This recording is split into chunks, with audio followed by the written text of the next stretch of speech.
Bonjour à tous, ça me fait bien plaisir de vous retrouver aujourd'hui pour parler un peu des coulisses de Piano Book sous l'environnement Contact. Ce qu'il faut dire, c'est que le site Piano Book, aujourd'hui, au moment où on se parle, nous sommes en janvier 2022, doit avoir à peu près 500 ou peut-être un petit peu plus, 500 propositions d'instruments virtuels qui sont tout à fait gratuits. Il faut dire que les instruments sont conçus, sont créés, sont fabriqués par des passionnés de la musique, qui soient interprètes, musiciens, compositeurs et tout. Donc, qui ont eu comme défi de créer un instrument virtuel à partir d'une source sonore distincte et pour le bénéfice de nous, simples utilisateurs, donc de nous l'offrir via l'accès au site. Dans certains cas, il ne faut pas oublier que tout ça, c'est donc bénévole, c'est une gratuité. Et ce qu'il ne faut pas oublier, c'est qu'évidemment, les compositeurs ne sont pas 25 à travailler à la réalisation d'un instrument. C'est déjà énorme en termes de travail d'intégrer, de mettre en branle tous les éléments qui correspondent à l'échantillon comme tel. Je vous donne ici un exemple d'un élément de Joshua Meltzer, qui a donc une bonne quantité d'instruments qui sont déjà disponibles sur le site Piano Book. Ici, il s'est amusé à échantillonner différents sons provenant d'une contrebasse. C'est ce que je jouais tout à l'heure, qui sont à la fois, comme ici, on a des éléments percussifs ou des choses comme ça. Et sachez que quand vous retrouvez l'environnement de l'instrument, donc sous sa fenêtre d'accueil, certains compositeurs ont pris le temps de créer des boutons d'accès qui seront programmables ou enfin qu'on pourra donc négocier via une interface MIDI. Dans le cas de celui qui nous présente ici, et c'est pas que le seul, il y en a quelques-uns qui sont comme ça, on n'a rien. Donc, ça peut vous laisser croire qu'on ne peut rien faire avec le son. Et c'est bien là l'erreur. Et c'est là le secret des coulisses de Contact sous l'environnement Piano Book. La première des choses ici que je pourrais vous dire, c'est que je vais commencer tout de suite par sauvegarder l'original de la proposition faite par le compositeur. Ce que je fais ici, vous voyez que l'instrument s'appelle Upright Bass Drum, donc une contrebasse qui sert de percussion, des choses comme ça. Je vais aller via la petite clé. Si jamais vous ne le trouvez pas ici, vous êtes peut-être dans le mode d'information. Simplement, soit le I ou l'appareil photo vous permet donc de négocier ces deux tableaux. Je vais aller chercher ici, il n'y a aucune proposition de la part du compositeur. Je vais aller chercher la clé, c'est-à-dire la disquette pour permettre de sauvegarder ce format original, que je vais appeler effectivement original. Original. Donc, original, voilà, c'est ça. Donc, je sauvegarde le tout et vous voyez qu'il s'affiche ici. Maintenant, sachez qu'on a accès à une panoplie d'outils qui nous permettent de modifier le son, de créer nous-mêmes nos patchs qui pourront porter des noms, qu'on pourra donc les appeler au besoin. C'est peut-être un élément aussi qui peut être intéressant. Éventuellement, je ne sais pas comment va évoluer le site Piano Book, mais comme on est dans un univers ouvert, open source, ben, n'importe qui a le goût de modifier ou qui a le goût d'agrémenter ou qui a le goût de bonifier, je dirais, les propositions qui sont déjà présentées par les compositeurs, on peut le faire comme ça. Et j'imagine qu'il y aura sans doute un lien où on pourra permettre à d'autres utilisateurs de profiter du temps qu'on a passé à modifier l'instrument. Donc, je vais aller ici pour vous montrer les manipulations qu'on peut faire. C'est sous le petit onglet la clé qu'on retrouve ici, le wrench. Donc, à l'intérieur de ça, on retrouve tout ce qui correspond, tout ce qui a été utilisé pour construire l'instrument virtuel. On voit donc les échantillons qui sont là, qui sont disposés de cette façon au clavier. On voit la nature d'identification de l'échantillon comme tel. Après ça, on retrouve ici une bonne quantité d'éléments qu'on va retrouver, reverb, chorus, délai, etc. Et tout en bas, ici, il y a peut-être peu à cause du style de l'instrument comme tel, on retrouve ici la modulation d'amplitude avec l'ADSR, Attack, Decay, Sustain and Release. Vous voyez que la release ici, elle est quand même assez longue, mais comme on a des instruments un peu plus percussifs, donc ici, c'est simplement pour vous montrer comment on peut modifier avec les boutons qui sont là, l'attaque. Comme vous voyez ici, j'ai une attaque directe. Si je la modifie un peu, vous voyez que là, c'est plus évident quand on a des sons soutenus ou un piano ou des cordes, mais ici, comme j'ai un instrument de percussion, c'est peut-être un peu moins évident.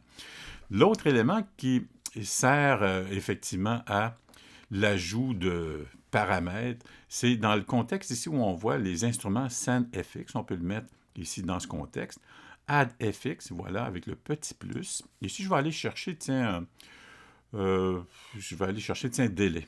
Je vais aller chercher le réplica délai.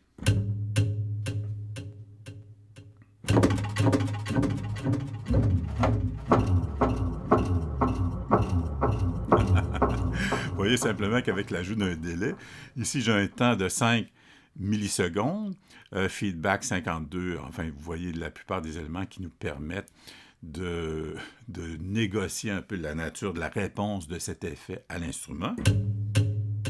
Je pourrais avoir aussi un ping-pong, donc qui va d'un côté à l'autre et qui va presque à l'infini, parce que 55%, on peut aller jusqu'à 100%.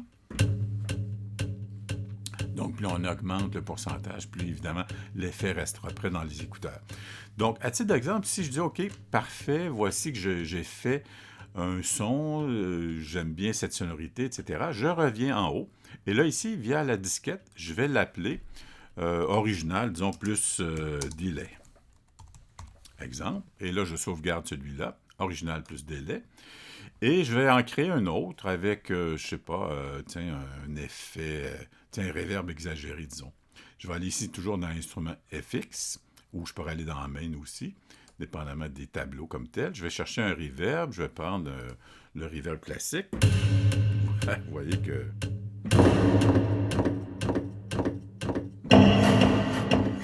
Et si jamais je souhaite, je peux mettre celui-là en sourdine pour voir uniquement l'effet, ce à quoi je fais un bypass en simplement sélectionnant le petit B qui est là pour mettre évidemment les autres effets. Comme ici, j'ai l'effet de l'instrument qui s'appelle Reverb. J'ai un pré-délai, une grandeur de format à 50, un temps de 3,2 millisecondes. On peut le mettre encore un peu plus prononcé, disons, pour exagérer un peu.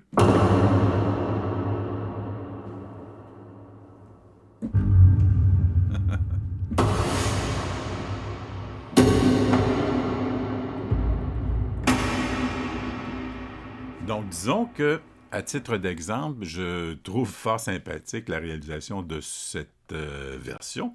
Je reviens en haut et ici, j'en prends un autre. Je fais encore l'élément pour sauvegarder. Et ici, je mets plus reverb. Bon, parfait. Je sauvegarde le tout. Et évidemment, on peut aller comme ça presque à l'infini. Si vous souhaitez retirer l'affichage en bas pour ne garder que l'élément qui appartient à l'instrument, c'est comme ça. Et vous aurez accès dans tous les cas à aller via cette petite onglet. Vous voyez les instruments que j'ai créés ici. Le delay.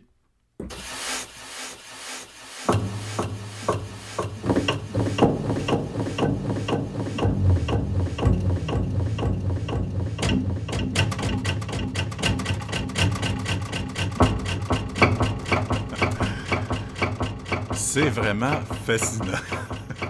Et vous voyez ici que si je vais chercher l'autre que j'avais, original plus reverb, c'est ce que j'ai fait tout à l'heure.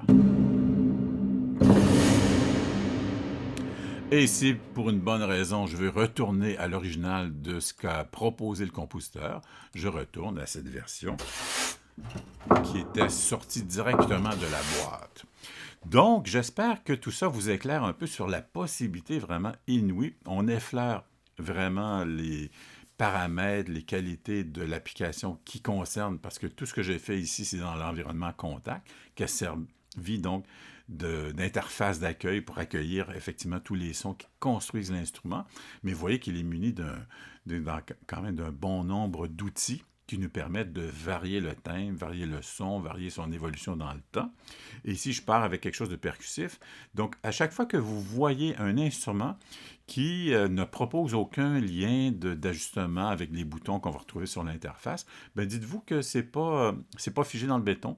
Vous pouvez vous-même, par ce moyen fort simple, d'aller chercher effectivement des éléments qui vont donner une personnalité, vraiment une couleur à votre son. Maintenant, ce qui est intéressant de voir, c'est qu'effectivement, on retrouve ici un instrument qui est un peu unique, puis qui est très percussif, puis on peut se demander, est-ce qu'on peut vraiment s'en servir d'une façon musicale? Je vous laisse avec cette question. Et je vais y répondre avec une proposition que je vais faire dans une prochaine vignette pour vous montrer comment on peut partir avec un élément comme ça puis bâtir une trame sonore particulière.